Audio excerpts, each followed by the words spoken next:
Hi, I'm Andy with upunder.co.uk, and today I'm going to have a quick run through my clothing system that I use in Scotland during the winter. So we'll start with the base layer.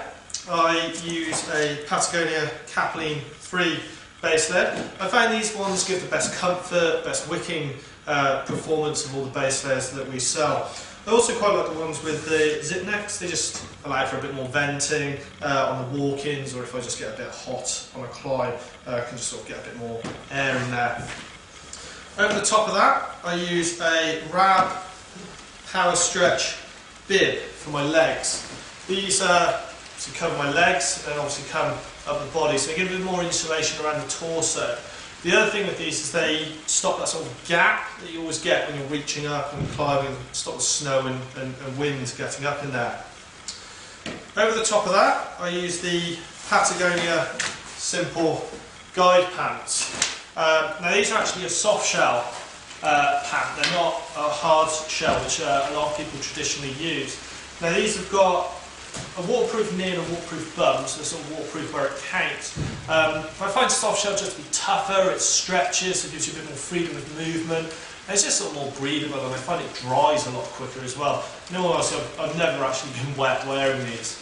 The other thing with these is they do come with a built-in gaiter, which means and a kick patch on the inside, so it means I don't have to wear a gaiter as well. For my sock option, use the Bridgedale Coolmax socks as my liners. I find they give really good wicking, keep my feet nice and dry. And over the top of that, the Extremities Mountain Toasters. I personally use the long ones. I find that they sort of fit up inside my boots quite nicely.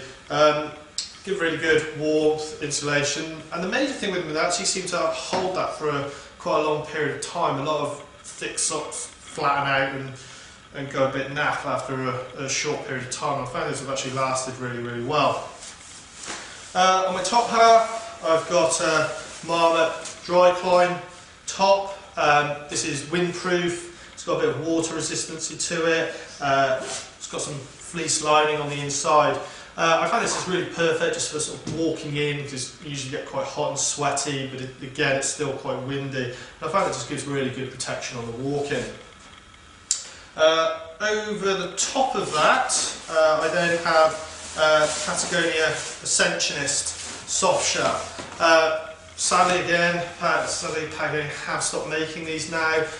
There are some other options now available. The Marmot Zion jacket, the Patagonia Kingpin jacket being two of them. Again, like I said before, this is a soft shell. It's not a hard shell. Again, I find that this just gives me a lot more flexibility, there's more stretch in it, it's a lot more breathable, and again I've never actually gotten wet in this. I just find that this works for me. On my hands, I don't use liner gloves, I use the Extremities Power Wrist Gaiters. Now these only cover the upper section of the hand. They're sort of designed to keep the veins running into your hands nice and warm, so they don't, so you don't lose any dexterity in your fingers. Over the top of that, new for this year, I bought myself a pair of the Mountain Hardwear Hydrex T gloves.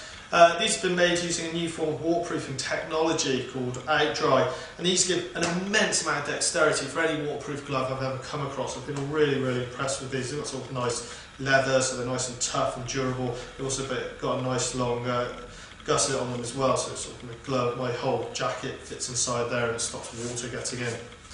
I do also carry on my harness as well a pair of waterproof mittens, which I can just shove my whole hand into. I put these on at belays, or if I'm just ploughing up a snow slope, just on my hands getting that really wet, or my out gloves getting really wet. They do add a little bit of warmth as well. On my head, I tend to always go with a balaclava. I find they're the most thermally efficient. This is the Extremities Power Stretch balaclava. I might get myself an Outdoor Research Ninja Clava. I've been quite impressed with those.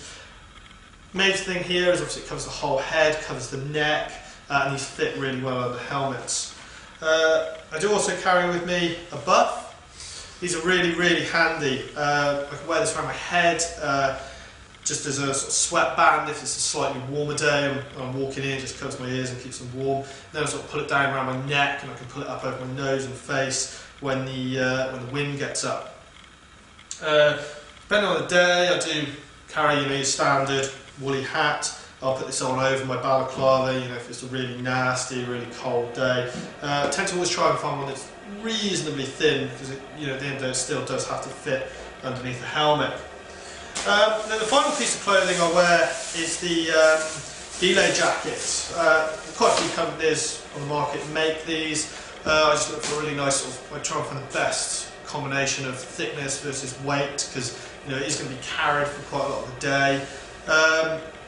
This goes on in every belay stance. I may wear it off in the evening when it's getting dark and it's getting cold, or if I just sit down for lunch. You always want to have a synthetic insulation with these. They get wet. They're really designed to be abused. These are in and out of the pack the whole day, and just really keep you warm and can be a real lifesaver. So as you can see, the Cirque clothing system is quite simple. There's not too much going on, and the major thing with it is it just allows for complete flexibility, real freedom of movement, because that's what you want when you climb.